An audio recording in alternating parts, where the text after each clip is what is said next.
نہیں گوارا ہوگا. یہی اپنے بچوں کو بھی درس دو کہ ہم اس بات پر سمجھوتا نہیں کرتے. کئی ڈپارٹمنٹ والے ہم سے یہی کہتے ہیں. ایک صاحب تھے میرے ساتھ بیٹھے ہوئے تھے, بڑے ادھیکاری تھے, کہ مولانا آپ اتنے جذباتی کیوں ہو جاتے ہیں, اتنے جذباتی کیوں ہو جاتے ہیں, کبھی کبھار اتنے سخت جملے کہتے ہیں. میں نے صرف ان سے کہا اگر میں یہ کہوں آپ کی ماں کے بارے میں ایسا ایسا جملہ, وہ کرسی چھوڑ کر اٹھ گئے. کہا میری ماں ہی مثال میں لا رہا. میں نے کہا اگر ابھی میں نے کچھ کہا نہیں, صرف میں نے کہا آپ کی ماں, اتنا درد لگ گیا. اور آپ کو کیا لگتا ہے مسلمان اپنے نبی سے اپنی ماں کی طرح پیار کرتا ہے؟ کروڑوں ماں سے زیادہ اپنے نبی سے محبت کرتا ہے.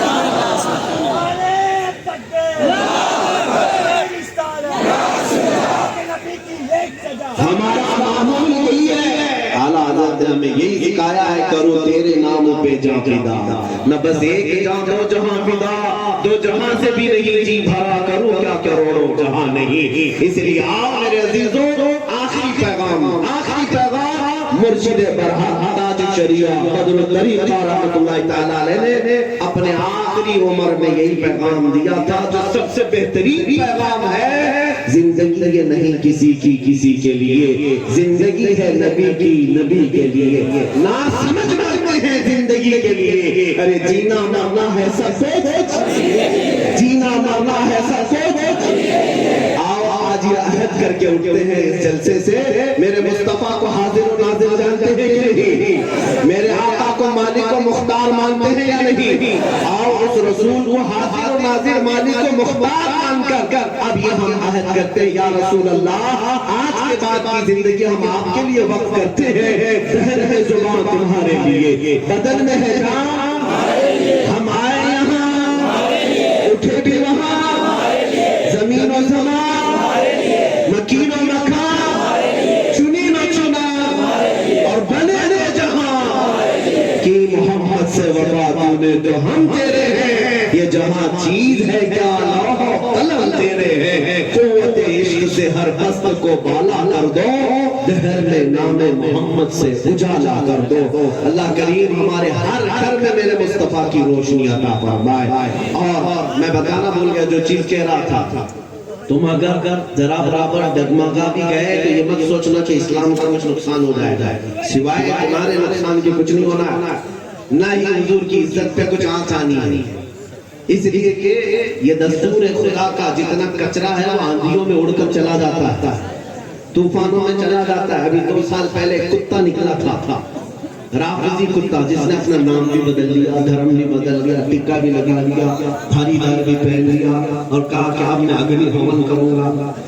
دیکھا 6 مہینے کے بعد پتہ چلا سارے پنڈتوں نے کک مار کر بھیج دیا, ہٹو کر مار کر بھیج دیا. ابھی کل پرسوں میں نے دیکھا کہ روتے ہوتے بیچارہ مطالبہ کر رہا ہے, میری جان خطرے میں ہے, میرے اوپر زبردستی آروپ لگائے جا رہے ہیں. لکھنؤ کا تھا. ہاں, حالت یہ ہے کہ دھوبی کا کتا نہ گھر کا نہ گھاٹا. تم در مصطفیٰ کو چھوڑ کر یہ سوچ رہے تھے کہ ان کے دامن میں جا کر پناہ لوں گا, عزت ہی عزت ہوگی.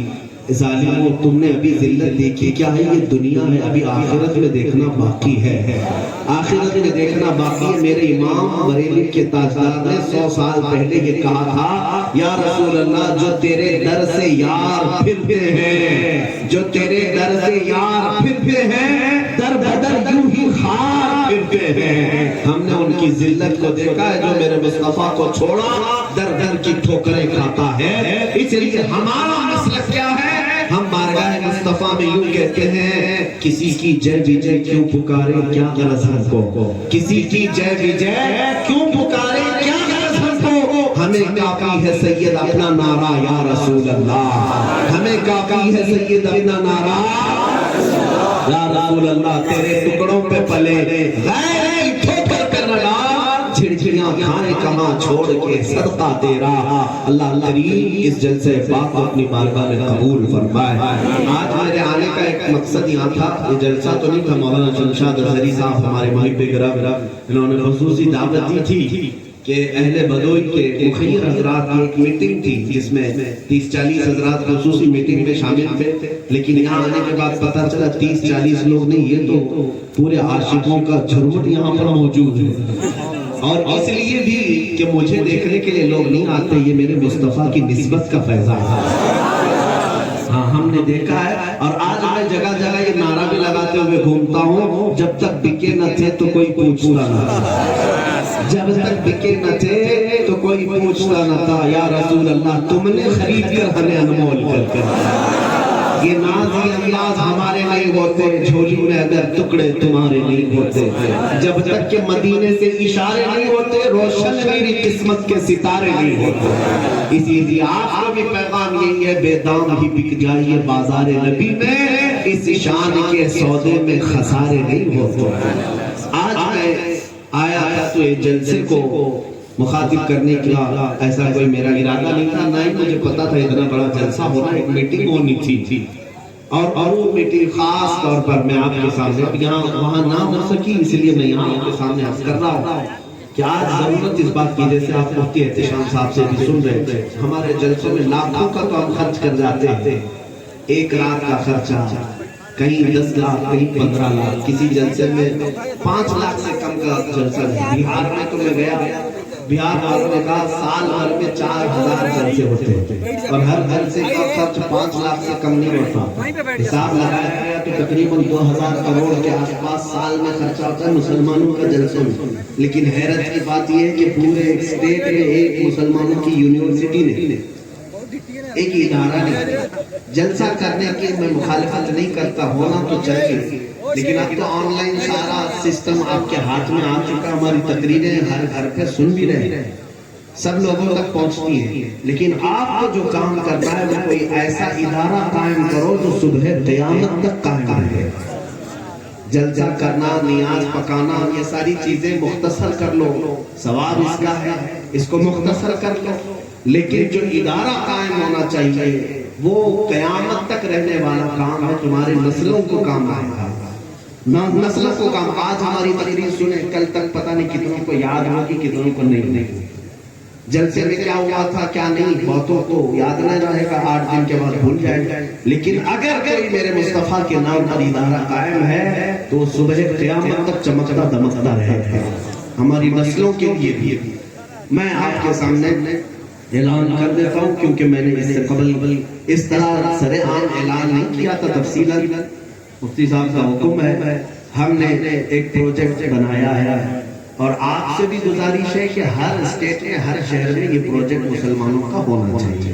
ہمارا پروجیکٹ ممبئی کے قریب ایک بہت بڑی زمین پر ایک دارالامان نام سے سینٹر، جس میں ایک ادارہ ایسا ہے جو دارالعلوم ہے، لیکن اسکول کی تعلیم کے ساتھ پہلی جماعت سے لے کر 10ویں جماعت تک اسکول میں جیسے لڑکا پڑھتا ہے، بچہ پڑھتا ہے، ہمارے پاس پہلی جماعت سے 10ویں پڑھنے تک وہ انشاءاللہ عالم بھی ساتھ بنے گا، اس کو عالم بھی بنایا جائے اور اسکول کی تعلیم بھی دی جائے، حافظ قرآن بھی بنے اور اس کے بعد 12ویں بھی پاس کر لیں۔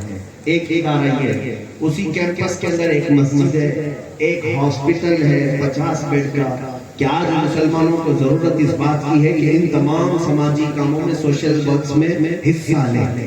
تیسرا اس میں ایک پروجیکٹ ہے ڈم اینڈ ڈمب اسکول، یعنی گونگے اور بہرے بچوں کے لیے اسپیشل اسکول، کیونکہ ہمارے یہاں یہ سمجھا جاتا ہے جو گونگا ہے، بہرا ہے، وہ پھر یا تو بھیک مانگنے کا ہی کام ہے، اس کے علاوہ اس کا کوئی کام نہیں۔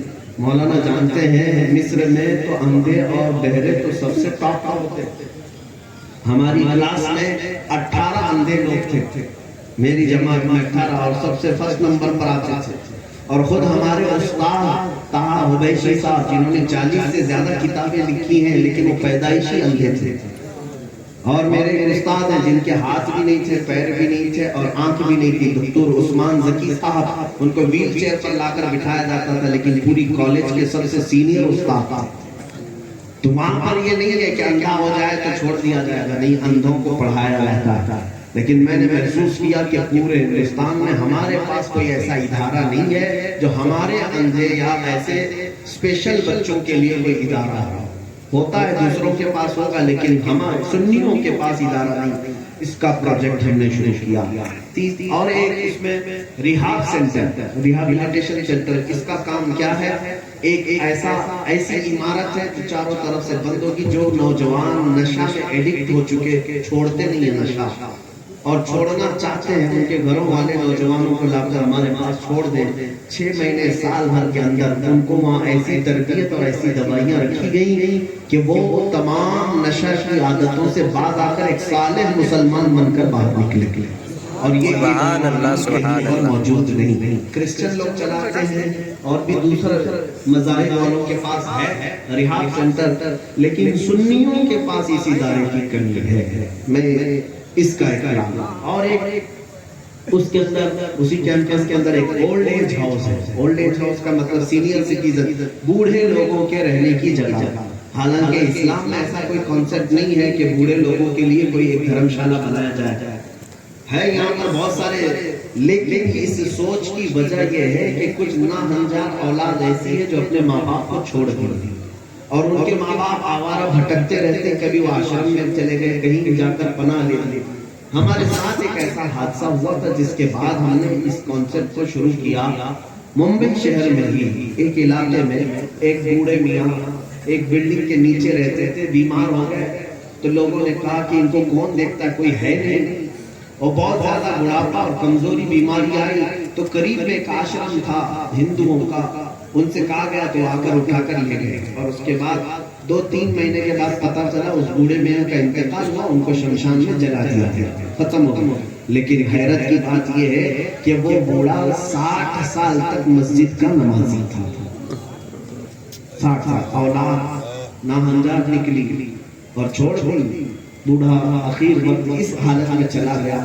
تو ہم نے یہ سوچا کہ ہمارے لیے ایسا کوئی ادارہ کیوں نہیں ہے کہ جہاں ایسے چھوڑے ہوئے لوگوں کو بھی ہم پرورش کر سکیں اور ان کے آخری اوقات ہم سکون و اطمینان کے ساتھ اور اسلامی ماحول میں گزارنے کا انہیں موقع کیوں نہ دیں. اس طرح کی ایک عمارت کا کانسیپٹ وہاں پر ہے، اور ایک آڈیٹوریم، ڈائننگ ہال، اور پھر ایک آرٹس اینڈ کامرس کالج، جس میں انشاءاللہ العزیز ہمارا طالب علم ڈگری کرے گا، گریجویٹ ہوگا تو انشاءاللہ وہ مکمل فضیلت تک کی تعلیم حاصل کر کے نکلے گا.